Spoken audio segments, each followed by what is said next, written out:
aquí en Molins de Rey, esta hoy será la segunda vez que canto. Hace cosa de un mes y medio o así estuve haciendo un concierto con Lucas Mastiano en esta misma sala, que por cierto hace años, como curiosidad, yo había sido camarera trabajando en esta sala. Y bueno, soy vecina de aquí al lado, en un pueblo a 5 o 6 kilómetros. De hecho, mi padre también es de aquí, de Molins de Rey, así que tengo que ver mucho con toda esta zona. Yo llevo muchísimos años metida en esto y empecé haciendo sobre todo muchos coros para muchos artistas. He cantado de todo. He sido un poco mercenaria de la música, pero también hay que vivir de algo. Compaginándolo con mis estudios de periodismo, pues yo se lo digo siempre, he hecho hasta pitufos maquineros. ¿Qué más te puedo decir, no? También estuve en un proyecto que me invitaron a participar, que se llamaba Bangra, pero no tenía nada que ver con lo que soy yo y con lo que me gusta.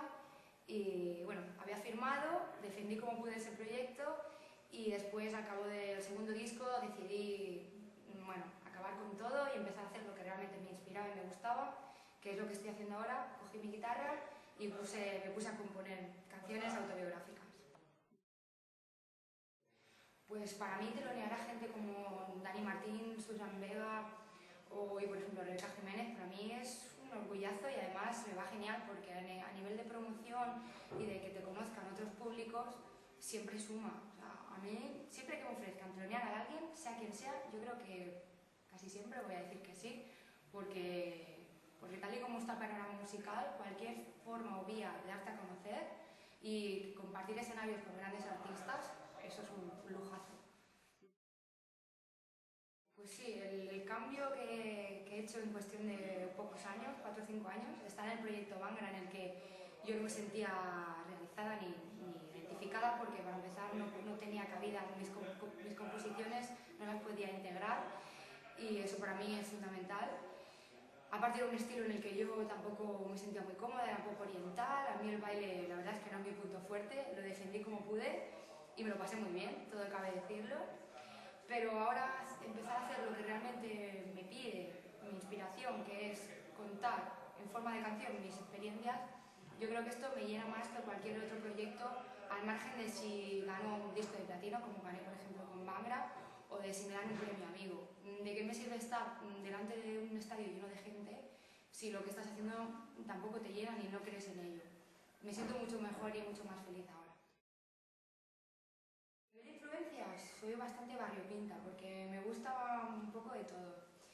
Hay música folk que me gusta mucho, también me gustaba mucho artistas de jazz, soy bastante fan de Sheryl Crow, pero escucho, o sea, estoy abierta a todo, no me cierro y soy bastante ecléctica en ese sentido, ¿no? Porque creo que cualquier tipo de música te puede aportar algo.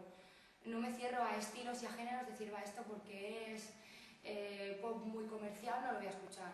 A ver, la etiqueta de comercial, por ejemplo, para mí es irrisoria, no creo que la música se tenga que catalogar por indie o por comercial. Yo creo que en realidad hay canciones comerciales que suenan un montón en radio, que son muy buenas, habrá canciones malas, pero también pasa en el caso de la música indie. Así que estoy abierta a todo y mis gustos son muy variados. Te podría estar contando ahora la tira de grupos y artistas que me gustan y no pararíamos. Pues hoy haré un show de unos 50 minutos, casi todo, bueno, yo diría que todas las canciones excepto una van a ser compuestas por mí misma, todas son autobiográficas, o sea, quien se ponga a escuchar mis canciones sabrá un poco más quién soy y qué siento y de qué manera.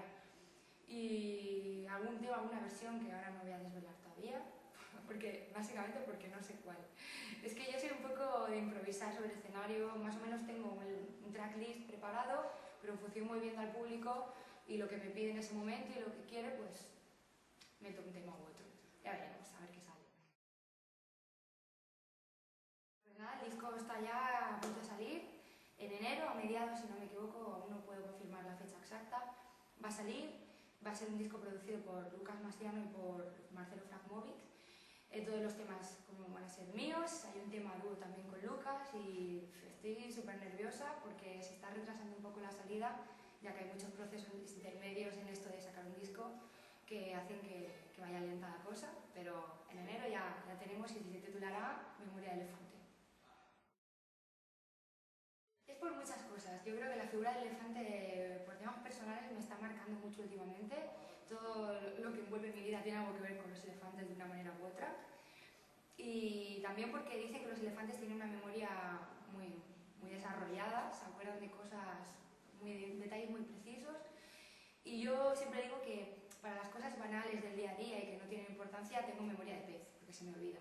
Pero en cambio para temas emocionales y existenciales que realmente son para mí, para mi vida, importantes, tengo memoria de elefante porque recuerdo detalles muy concretos de experiencias vividas y como este disco está lleno de recuerdos y de capítulos de mi vida, como no, se tenía que llamar Memoria de Elefante.